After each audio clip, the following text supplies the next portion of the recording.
Here today to talk about hemp, and it's a new crop available to grow in Maine legally. We just started doing this last year.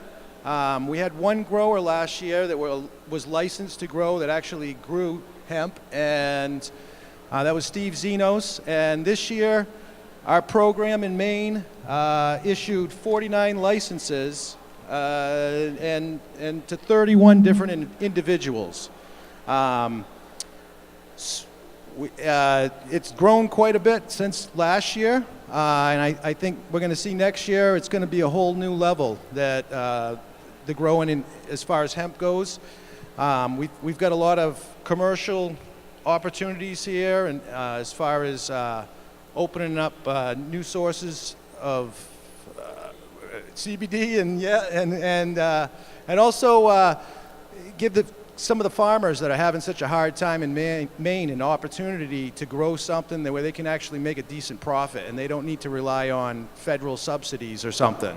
Instead, we can actually contribute to the economy. So it's a really cool thing, and there's so much medicinal opportunities, there's industrial opportunities, and so much more.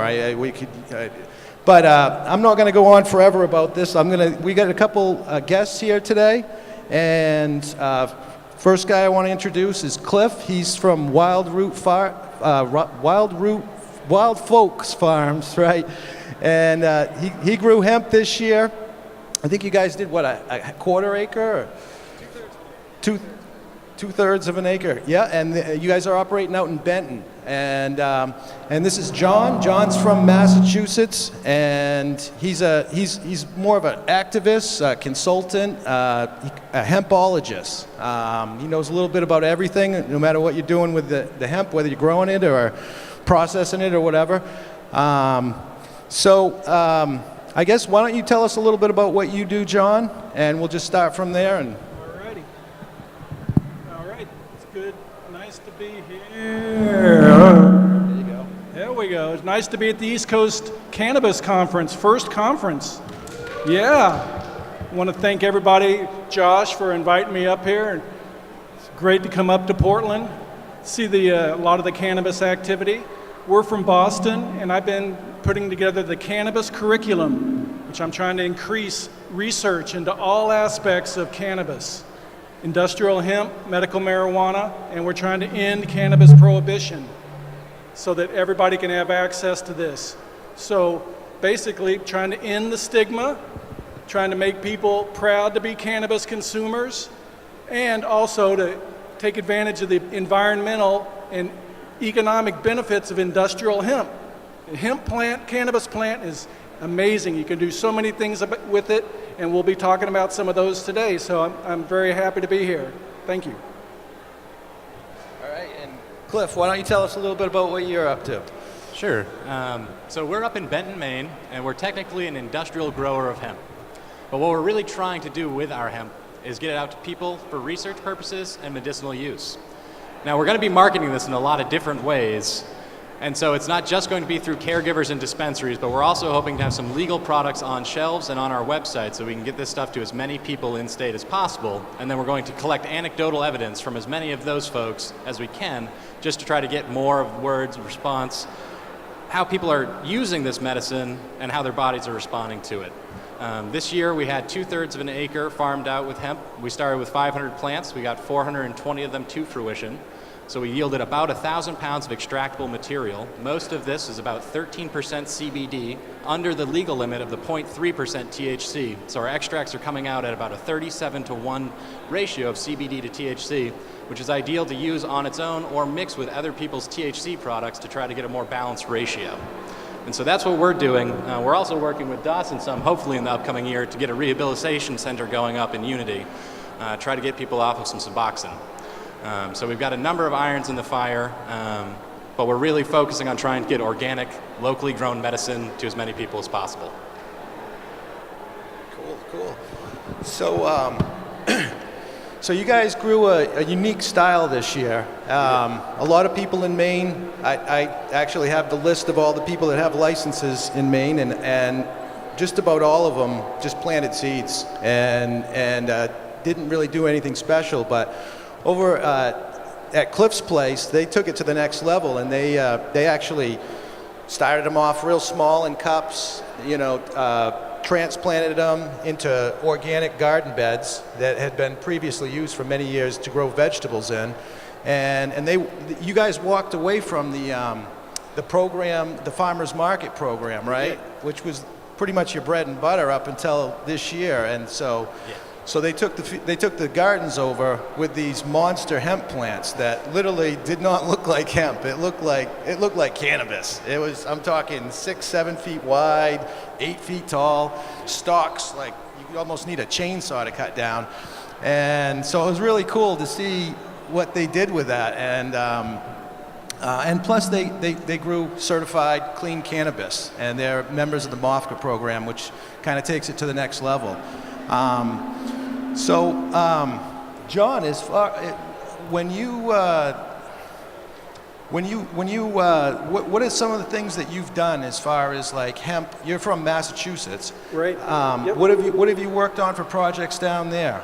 Well, I try to educate people and try to increase the amount of education into all aspects of hemp. And one thing is hemp is an incredible building material. You can take the inner part of the stalk, mix it with lime and water, and that makes hempcrete, which is a really great building material. This hempcrete is a good insulator. It maintains a constant temperature inside the building, so it cuts down on your heating and air conditioning costs. And it also, termites won't eat it, which is a really good benefit. And you can put a blowtorch against it for 7 or 8 minutes, and it won't even burn. So it's amazing building material, and it sequesters carbon dioxide, so it's got a negative carbon footprint. So you've got hempcrete, which is a great building material. You can make hemp particle board, which is stronger and more flexible than wood particle board. Hemp insulation out of the fibers that's better than that pink, itchy and scratchy fiberglass stuff, and hemp composite shingles. So you really can build an entire house out of hemp.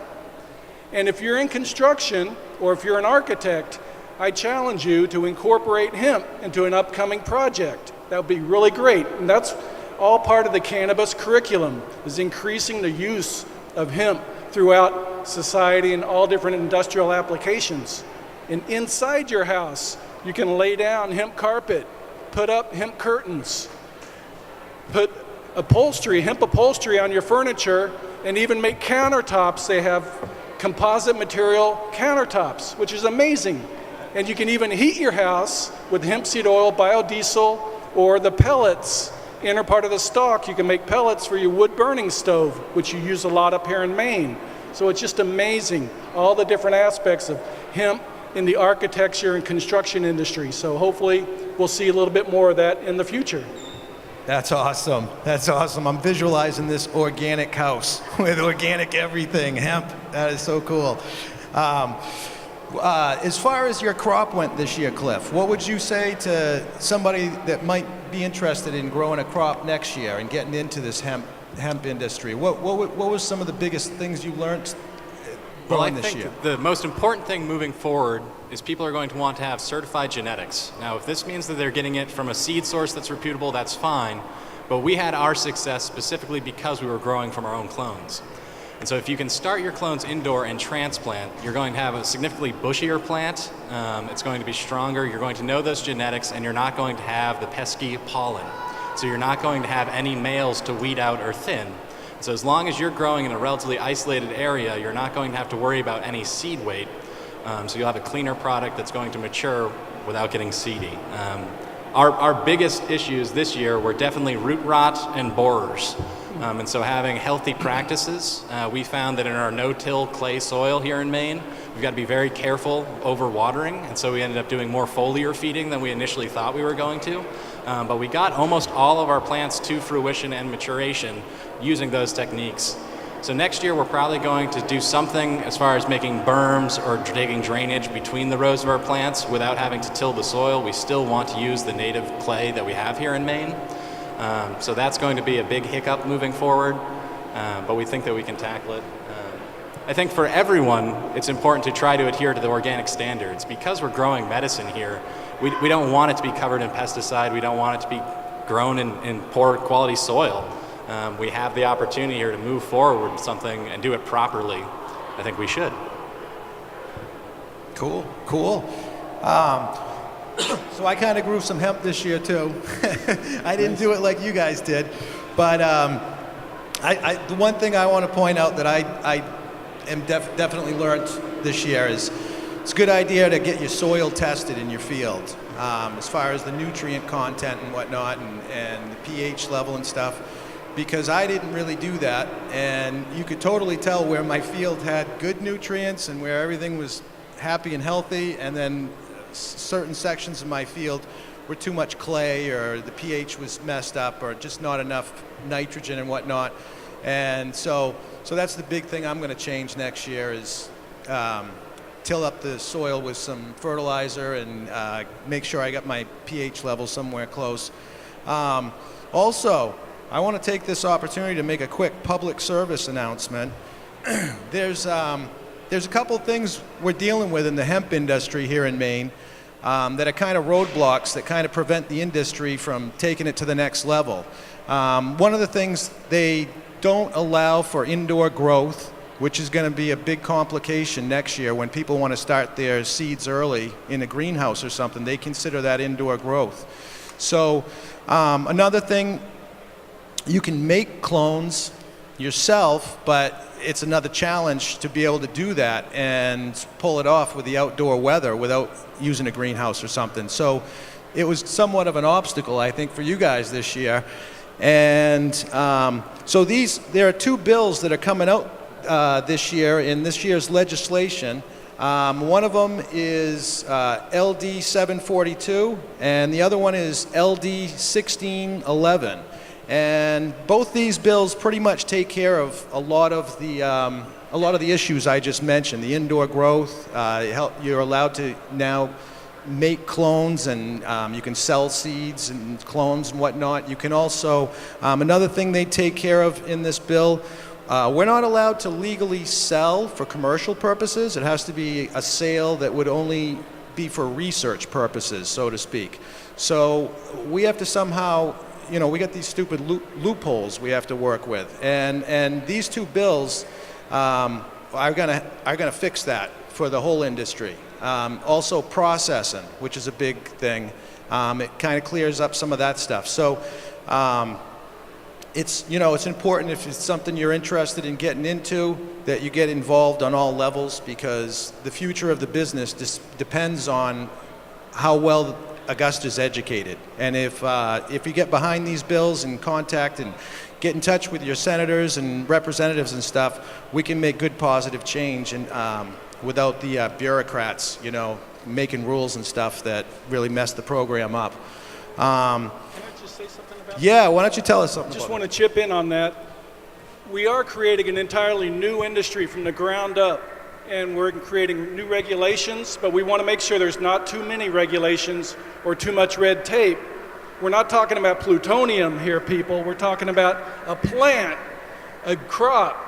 It's very safe and effective medicine. So we have to have minimal regulations, and the politicians in Massachusetts are just going crazy, putting so much red tape, so many barriers in our way. I call this a catch 422, and especially when you consider the Federal One designation of cannabis as a Schedule I narcotic. We have to deschedule cannabis. It's one of our first steps. But we also have to have good regulations at the state level. Every state is reinventing the wheel, so it's incredible. We can learn a lot from different states that have done it right. Nevada legalized marijuana, and boom, a few months later, they're selling it. Whereas Maine and Massachusetts, our politicians are slowing it down, creating so much bureaucracy that it's just not right. But we do need to work to make good, fair regulations. We are creating an entire industry. This is going to be $1 trillion industry. You guys have heard of the .com era, right? Well, this is the .bong era, and it's going to blow that away. And hemp is a big part of that. So just wanted to throw that in there. Yeah, that's awesome. That's awesome. So Well, you guys grew 2/3 of an acre this year. Are you planning on taking it to the next level next year, or what's your future expansion plans? We're hoping to not increase our footprint too greatly. We're hoping to do about 2/3 more starting plants and doubling our yield using practices where we'll get higher yields from each plant. But we think it's important to incorporate in our farm not practices of monocropping. We also grow strawberries. We also have rice paddies in between our rows. We plant things that finish early. So stuff that's only got 57, 62 days to maturation, you can plant that between your cannabis or your hemp, and you can be harvesting food out of that good soil. I wanted to speak a little bit about the education. Not necessarily educating politicians, but educating everyone, and also to the quality of soil. We've been working with Colby College and KVCC, where we've had students coming out doing soil tests and doing decomposition studies so that we can see how detritus leaches into the soil and it will affect our nutrient program.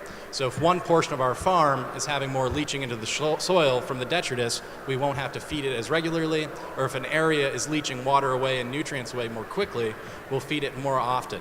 And so incorporating education on the collegiate level is very important to us. A lot of state schools, a lot of schools that receive funding from the federal government can't step in and incorporate this kind of thing into their program. But colleges like Colby that don't accept federal funding have been comfortable moving forward and hopefully will incorporate this industry into their curriculum. So eventually maybe there will be an emerging market course where you can learn about growing hemp commercially.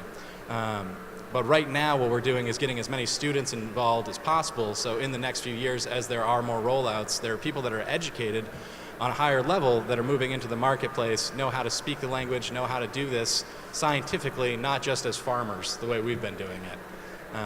And so having education, both for legislators, politicians, but just for everyone. Hopefully we'll have weekend courses where people that are new to growing can come and learn about our practices and bring those home on a smaller scale or expand it to a larger scale. But moving forward this year, we're not really looking to expand our footprint, we're just looking to expand our influence. Cool. And something about the working with the university or a college opens a really awesome opportunity to get those guys qualify for federal DEA licenses. And once you get one of those, your hemp product becomes you're federally covered basically. Right now with the Maine program, we're getting licensed through the state of Maine. We're legal to operate in Maine, but it doesn't cover us down in Massachusetts or anywhere else. So that's like another loophole to the business right now. And as far as we've been as growers in Maine on the hemp licensees, we've been getting updates from the guy that runs the program. His name's Gary Fish at the Department of Agriculture, and he's actually a really decent guy to work with. He's come to my place a couple times. I know he's been to your place. But he gave us a report at the end of the season and told us basically what happened throughout the year. And everybody passed their test, which is really important because at the end of your season, when you got to contact the Department of Agriculture and have them come take samples of your flowers, basically, and they're gonna bring it back to the state lab and they're gonna test those samples.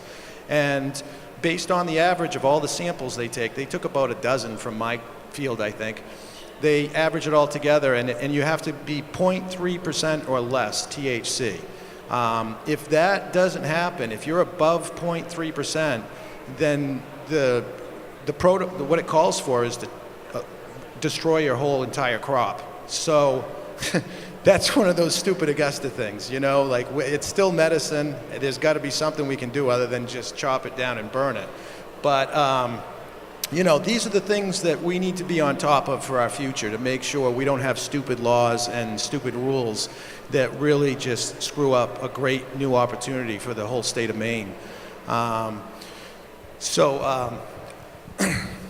Let's see. I wanted to ask you guys about, on the federal level, what do you think about where the federal government's at right now, John, with hemp? And I think we're making progress. There is the Farm Bill a couple years ago that allowed hemp cultivation for research purposes. But again, I think we're going to have to reschedule it or deschedule it before this industry takes off. It's interesting, in Colorado, they didn't grow hemp until they legalized marijuana, which is it doesn't make sense. But So once we do, that's why we have to take care of the marijuana aspect before the hemp industry can really take off, in my opinion. But they're making a lot of progress. They grew 23,000 acres across the country last year, so that's great. Grew almost a couple hundred acres in Canada last year, so we're getting there, but that's still a very small market compared to the 400 or 500 million acres of corn, cotton, soy, and wheat. So we have to see, we want a few million acres of hemp, and then we'll see the prices come down. We'll see a lot more products on the market, but it is going to happen at the federal level. Right on, yeah.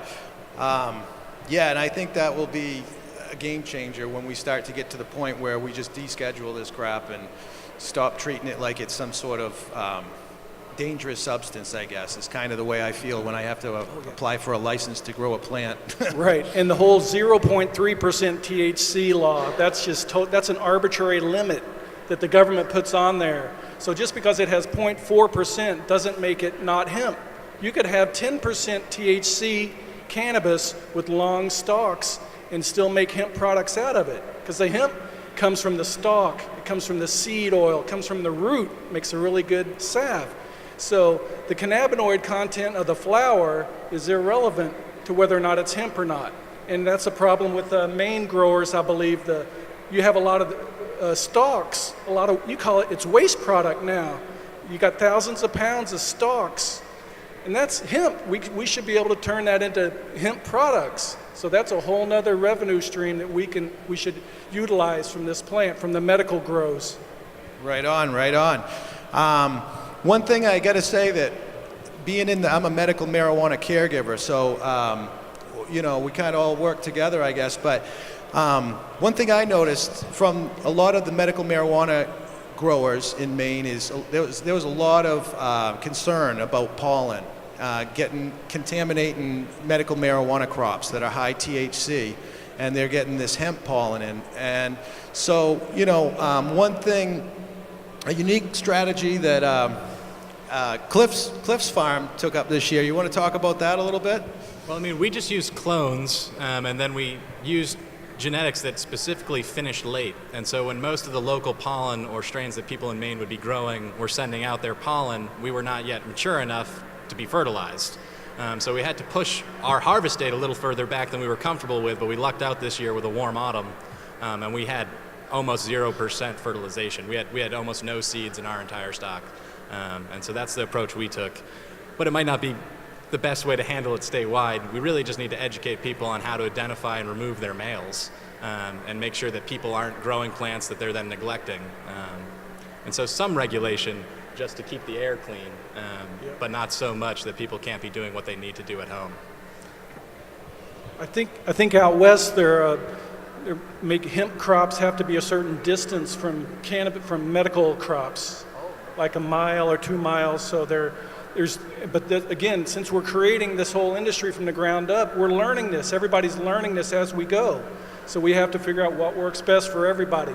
And we can't get rid of hemp just because it might be cross-pollinating medical marijuana. They're both great, but we have to figure it out, and that's a lot of research needs to be done on that. Yeah, and on that pollen thing, if we could just, it goes back to that growing indoors, if we could just put up a hoop house and make a couple thousand clones early in the spring, we can take it to the next level and have all females, and that eliminates that pollen problem, and you can ensure a higher quality, higher yield and whatnot.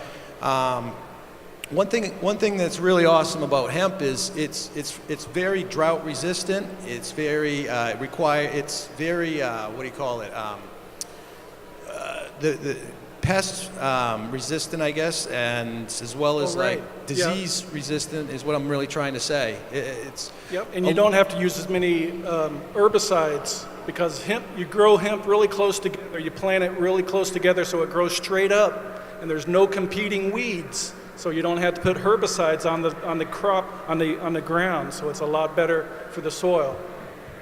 Right on. Yeah, a lot of people in Maine this year that were growing cannabis with THC cannabis, they had situations where they were getting bombarded with basically mildew, different kinds of mold and stuff, and it's really getting to be a difficult thing to keep a clean crop as far as cannabis goes outdoors. But the hemp, I haven't really talked to anybody in Maine that had any kind of issues with that stuff, and it was pretty awesome to see my crop at the end of September, beginning of October, and really couldn't find any mold or mildew or anything. So it's great for making medicine with in that aspect too, because you get a lot cleaner results, I guess, in the end. I guess we got another half an hour to go. Do you guys some wanna food? talk about that? Food a little bit. Yeah, why don't you talk about that a little bit? So hemp food. Not only will hemp seed oil make a great biodiesel, it's also the new superfood. I hope you guys have tried hemp foods, hemp milk out there. You can go to Hannaford's, Stop and Shop. Some of the major supermarkets have this. And the humble hemp seed is high in protein, high in fiber, essential fatty acids, which you hear all the time on TV, eat fish, eat salmon to get your essential fatty acids. No, eat hemp. It's much better for you and it's better for the fish. And there's very minimal allergies to hemp foods, which is amazing when you consider how many people are lactose intolerant or they can't eat gluten or peanuts. Minimal allergies to hemp. Why is that? I don't know, but I need your help to find out. And that's all part of the cannabis curriculum. We need more research into all the aspects of this. Hemp foods are cholesterol-free, and there's a lot of really great hemp foods out there. Hemp milk, chocolate hemp milk is really good. Shelled hemp seed, hemp protein powder, hemp power bars. Anybody eat hemp out there? A lot of people? All right, woo! Well, so I'm preaching to the choir here. I don't want to be preaching to the choir. I want to preach to the preachers. I want you guys to go out there and let everybody know how great cannabis hemp is and how truly devastating its prohibition is. Because cannabis prohibition is the #1 social issue facing us today. And if we're going to truly unleash the industrial hemp market and the medicinal cannabis markets, we have to let everybody know how great it is. Become proud, loud and proud. I see a lot of parallels to the LGBT movement. We have to come out of the closet as cannabis consumers and let people know that you use cannabis and you're still a good person. So I just got sidetracked off food, but I get sidetracked a lot anyway. So. Yeah, and a lot of my leaves on my plants, I cut some off earlier in the season. I was feeding it to pigs, so yeah. It makes great livestock feed. It's a free, cheap way and you can feed them good, clean, organic stuff that's pretty healthy for them. They seem to be happy, from what I understood from the farmer. Yeah. So I guess I don't know if anybody has a question out there. Let's.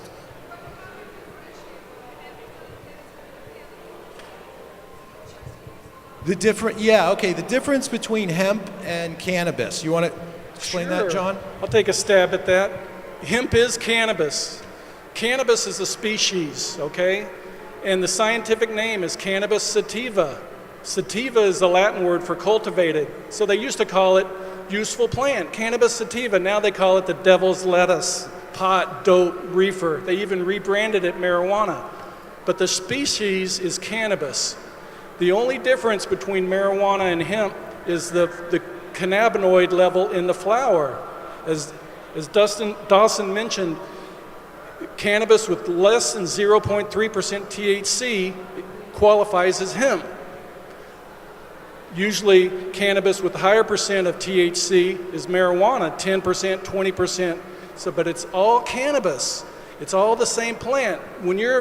Next time you're cleaning your medicine and you get a little stem, if you break open that stem and look at it, that's a piece of hemp. That's hemp fiber. The inner part of that stem is hurd. That's a high cellulose material. If you get a seed in your cannabis, which most people don't get seeds anymore, but if you do, that's a hemp seed. You can pop it in your mouth and have a little healthy snack. Or you can plant it and it turns into marijuana. But the bottom line is it's all cannabis. I agree, 100%. Could I add something, Dawson? I'd like to just add something real quickly, where It is the same plant, and a lot of people moving forward this year from the spring were confused about growing practices, thinking that they needed to grow it traditionally how hemp was, close together, really tight, trying to get tall stalks, or free casting it and leaving it alone, kind of like Dawson had done, low maintenance. If you grow it with the same love and care that you give to your medical marijuana plants, you'll get a significantly higher yield. If you test throughout the floweration period, you don't have to worry about it becoming illegal. You just simply harvest it and you'll have a larger yield, beautiful buds, and a flavorful smoke. It's not just the CBDs that we can get from this, it's a nice wide terpene profile as well. And so growing these plants with the right amount of stress, with the right amount of spacing, and plenty of nutrients is important. You don't want to grow it as an industrial crop. You want to be growing it as medicine.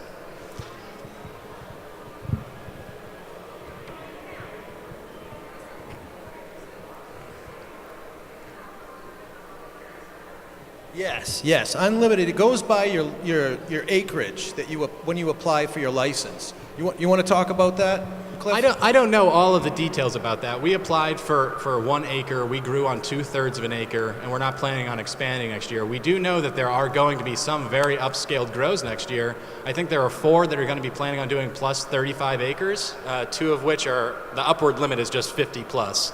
And so I don't know what scale they're doing it, but I know they will not be growing with our practices. They will be doing it with machines. They will be doing it with spray. And so it's just not really the same thing that we're doing. State. Yeah, so the acreage, they charge you $50 an acre, and it's unlimited. If you got 100,000 acres, you can get a license for that much. It's a $500 fee up front, and then, let's see, I think that was everything. I think that's basically it, $500 fee and $50 an acre. And then you get free tests at the end of the year from the state lab. I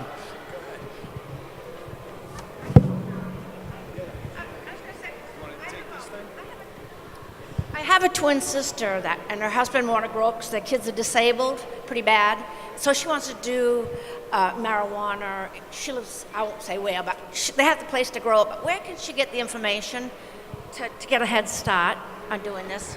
Are you talking about the medical marijuana? No, they don't know which one they want, hemp or marijuana. Okay, so the big difference, I mean, when you're talking about hemp, you're talking about something that has almost no THC in it.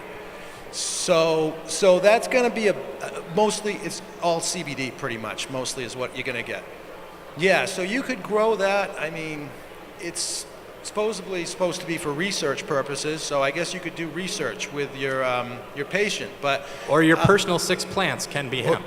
Yeah, or you could go the medical marijuana program, which is really the appropriate program to probably be in for medical use. And that just requires you get a patient card, which you'd go to see a physician or nurse practitioner, and they'd give you a recommendation card that lasts for a year, and that allows you you can grow your own 6 medical marijuana plants. And you can get medical marijuana that has strains that's very, very low THC, under 1%.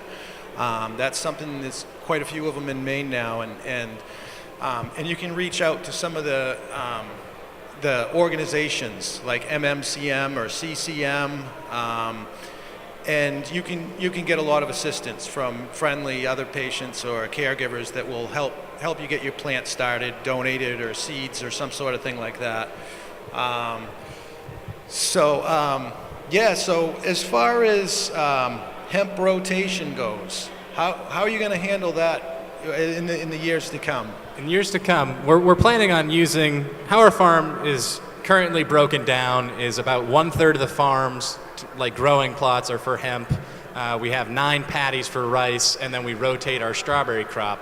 And so we're going to repeat, we're going to use the same plots and expand into 1 additional plot next year, but then the following year we're going to rotate in where we've had vegetables or strawberries growing so that the soil's rejuvenated naturally. We also do a lot of leaf drop. Next year we're looking forward to doing some rabbits. They can directly eat the cannabis leaves as we trim them off, and then that's raw fertilizer we can use. Now we've been doing a lot of leaf drop and just letting them compost naturally around the plants, but we'd like to be a little more efficient and get some nutrients out of that for protein, essentially, and fiber for wool.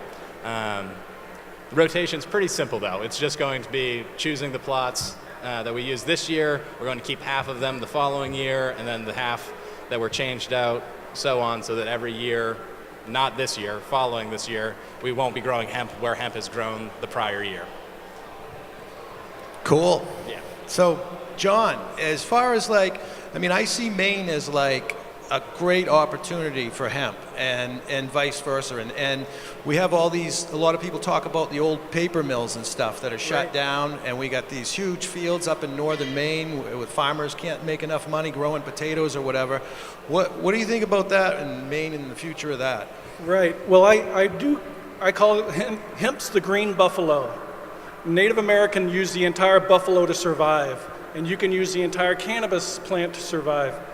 And I think hemp can really help revitalize rural America, farmland America. If we can grow cannabis hemp out in the farmland, if we can harvest it and process it locally in some of these abandoned buildings, mill buildings in Massachusetts, there's all sorts of mill buildings. But if we can process that hemp locally, turn it into products that can be used locally, food, fuel, building materials, medicine, then that money keeps getting spent over and over again locally, creating a multiplier effect in a self-sustaining economy. So I really do think hemp can be a big part of that and help turn around rural America and help America's farmers. And it's just amazing all the different environmental aspects of hemp. You can make plastic out of it, biodegradable plastic, tree-free paper. There's phytoremediation. Cannabis actually draws toxins out of the soil and can help clean polluted land. So that's showing a lot of good promise for that.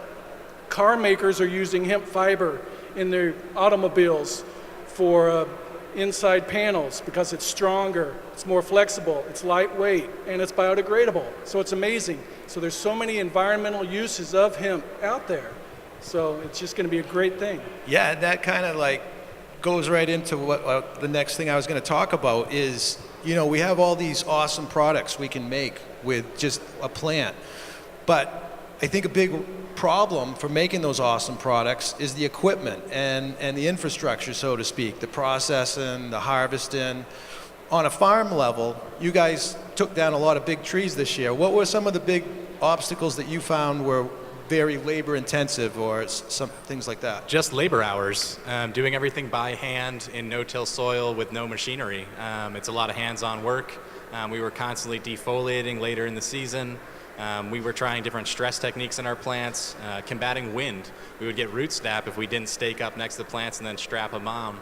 So I guess the largest obstacle for us was just the labor-intensive nature of growing on a small scale. By doing this in a non-industrial way, we didn't commit enough man-hours in our planning. Next year we will. We'll be more well-funded. We'll be able to really commit all the man-hours we need to. But pre-harvest, we were running out of money. And so not having the funds, thankfully Dawson actually came in and did some pre-orders for research purposes and helped us get to fruition. But I think the largest obstacle for us really was it being the first year, part of our team having no experience growing this particular crop and approaching it like farmers that had run a CSA in the past, thinking there would be a trickle in of funds when there really isn't with this crop. There's nothing until it's in. And then from there, there's processing time. I think a large obstacle for larger scale operations is going to be doing this in a way that's a healthy practice, not using industrial equipment, not using industrial products. I just don't see how you're growing medicine if you're not sure that you're having any kind of quality control in the process. So yeah, our largest obstacle was simply the amount of time it takes to grow these plants the way we were growing them. Right on, right on. Yep. If I can say something about the machinery, because of prohibition, cannabis, marijuana prohibition, American farmers haven't been growing hemp for 70 years. So the research and development into the machinery to harvest and process hemp, there's been no R&D done. As I mentioned, we're creating a new industry from the ground up. So we need engineers, if we have any engineers here, to invent new machinery to harvest, to process hemp. We have to look at the fiber. Hemp grows like 15 feet straight up. The bast fiber runs the entire length of the stalk, so it's very high tensile strength.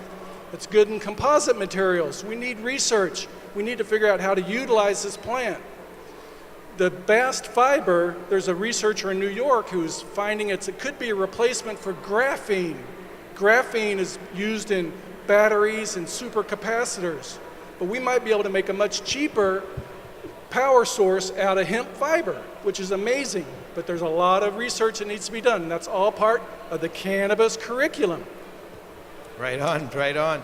And speaking about that research, I think there's some interest in history to what happened 70 years ago when they decided they needed to make it a dangerous crop and outlaw it and stuff. And you know, I guess I'm gonna cite the Emperor Wears No Clothes by Jack Herer. He has a great book that tells the history of cannabis and also something about hemp in there too. And you know, one of the things I remember reading is shortly after slavery was abolished, what happened was they weren't able to, they had to come up with a cotton harvesting machine. And so that was the best fiber we were using back then, was cotton. And eventually, and everybody knew, the farmers knew that hemp was a better fiber, but nobody could figure out a cost-effective way to get that fiber off the plant. It was very labor-intensive and required a lot of work. So what happened was this guy invented a hemp processing machine that would strip the fiber off the plant. And the company DuPont, I believe it was, who was in the cotton gin business, they figured out this guy was onto something, and they knew damn well that what's going to happen is all the farmers are going to stop growing cotton, and they're going to start growing hemp because there's so much more fiber per acre than there is of almost any other plant in the world, I believe. So one thing led to another, and the way they shut them down was they went to Congress and basically told them, we can't have this legal, we got to make this all illegal and stuff. And you know, the cannabis and hemp extracts they were using medicinally, I guess, was one of the angles they took. And they basically scared society into thinking that it was an evil plant, and we lost 70 years of science because of that. So we can thank the good people at DuPont for that one. But well, if I could just, the hemp industry in America never really took off. They did give incentives to the colonial Americans to grow hemp, but they couldn't compete with Russian fiber. Most of the hemp used during the Age of Sail came from Russia. And so by 1900, they were only growing a few thousand acres of hemp in the whole country. And you're right, medicinal cannabis was in widespread use in 1900. But the whole temperance movement swept America. In the 20s, they made alcohol illegal. In the 30s, they made marijuana illegal. And I think that was tied in with the temperance movement. It might have had something to do with hemp, but I really haven't seen any evidence of that. I think the hemp industry died on its own by 1900, which is way before Reefer Madness. So, but I would like to see some, if there was hard evidence of the whole conspiracy theory, but I haven't seen any of that. yeah, we had a little hope back in the 40s. I think the story I heard was Japan bombed the Philippines, and our biggest source of fiber for the military was coming from Manila, and they blew the hell out of it. So we needed to find a fiber source, and That's Uncle right, Sam, yeah. Uncle Sam was. You want to talk? Yeah, and that's when they started the Hemp for Victory campaign, because they did cut off our supply of Manila hemp. And they grew thousands of acres of hemp all throughout the Midwest. But as soon as World War II was over, they shut the program down and basically made hemp illegal again. So that was not a good thing. And then you drive through Kentucky 30 years later, and it's growing everywhere because the seeds just kind of took off. They ordered all the farmers to kill all the crops, but the pollen and seeds were everywhere. And I remember driving through in like 1994 through Kentucky, and there were 10-foot tall plants on the side of the highway with buds on them, and I was like, what is going on here? But yeah, so we got about a little over 10 minutes left. Does anybody? What worked best this past summer for you guys strain-wise? Sorry, what? He's asking about what worked best for your strains. Which one did you have the best luck with this summer? Our Ben Franklin Stout. That's a hybrid. It's predominantly sativa. At some point in the genetic line, Rudolph was incorporated, but it's an indica sativa blend. And we ended up getting 13.71% CBD to a right on the nose 0.30% THC. Yeah, we were pretty lucky on that we harvested the day we did. Yeah, you got it. So that was our best strain, Ben Franklin Stout.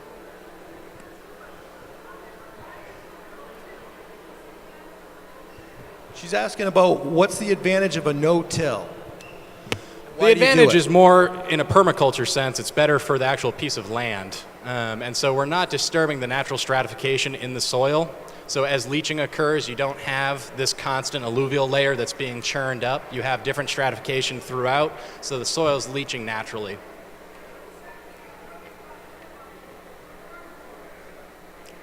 What about hormones? Oh, the worm horns. The worm horns. Did you have any issues with that? We did. We killed them manually. Crush them with your fingers. We cut them out.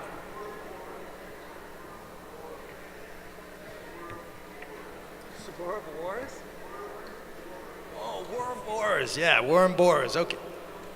Worm borers. Okay. Okay. Yes, worm borers. Borers, not hornworms? Okay. Once again, we crushed them manually. With the borers, we often had to cut them out, and so our plants at the stage where we had borers, their bases were already about 4 inches around, so it wasn't a matter of them killing the plant entirely. It was more of a matter of finding their little sawdust, taking that branch off, cutting them out, and getting them manually. We largely had to cut off a branch, but at that point, most of our plants were between 48 and 128 branches, so it wasn't a huge detriment to our overall harvest.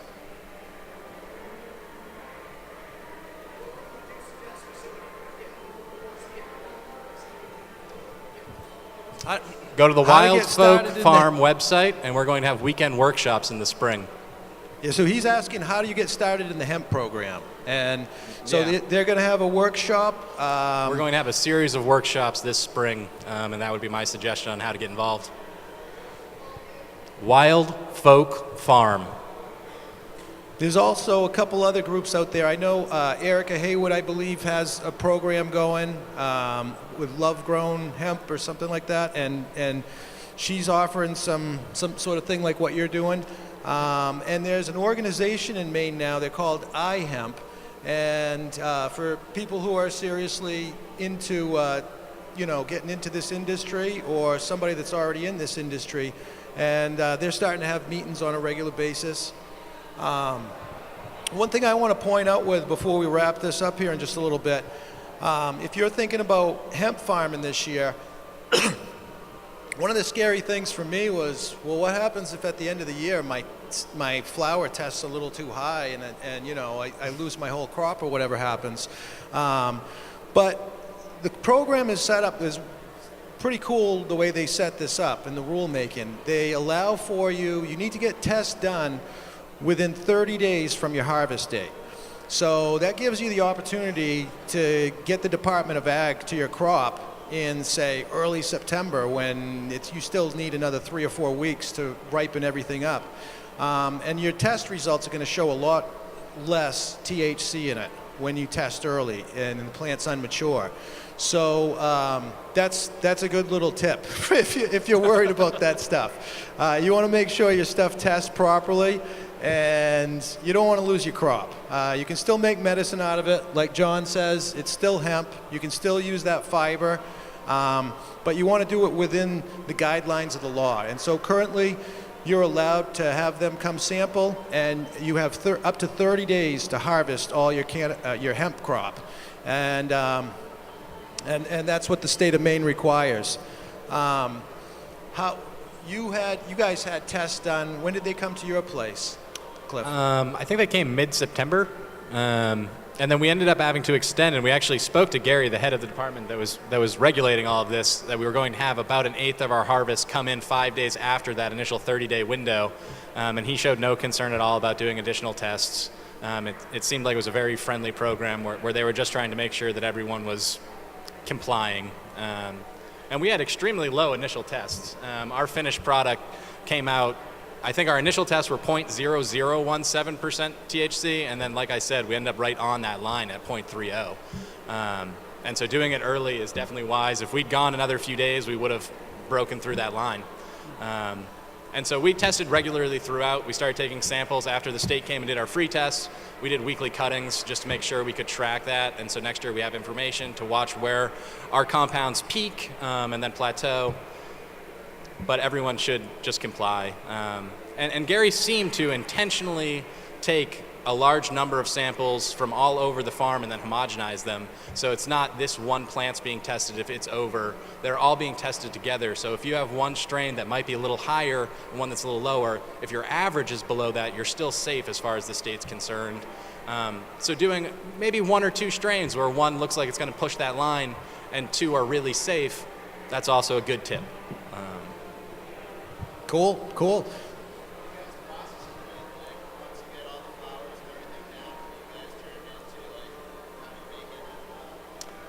So he's asking about how. Yeah, how we're do you committed to process- organic practices. So we're doing a number of different extraction methods: ethanol, just carrier oils, closed loop CO2 extraction. We're going to be making a number of products. We're making our own salves and tincture with organic corn alcohol, organic coconut oil, grapeseed oil, and beeswax. There's going to be a number of different strength of distillates. But we're processing in basically all available avenues, and then we want to get this stuff out to as many people as possible. We were approached with dog food treats, and we're not opposed to that. We're happy to get some of this medicine to dogs as well, but we were really trying to grow the highest quality organic medicine for people. So we're processing in pretty much all available avenues. John, I got a question for you. As far as New England goes, where does Maine stand in the hemp industry as far as legalization and stuff goes? Do you know about the other states in New England and what allows and what doesn't? Well, I think Maine, you seem to be ahead of us. You're ahead of Massachusetts anyway. I don't think they're growing hemp in Connecticut or Rhode Island yet, and not in New Hampshire. You know, they just passed medical. So you guys are definitely ahead of the curve for New England. And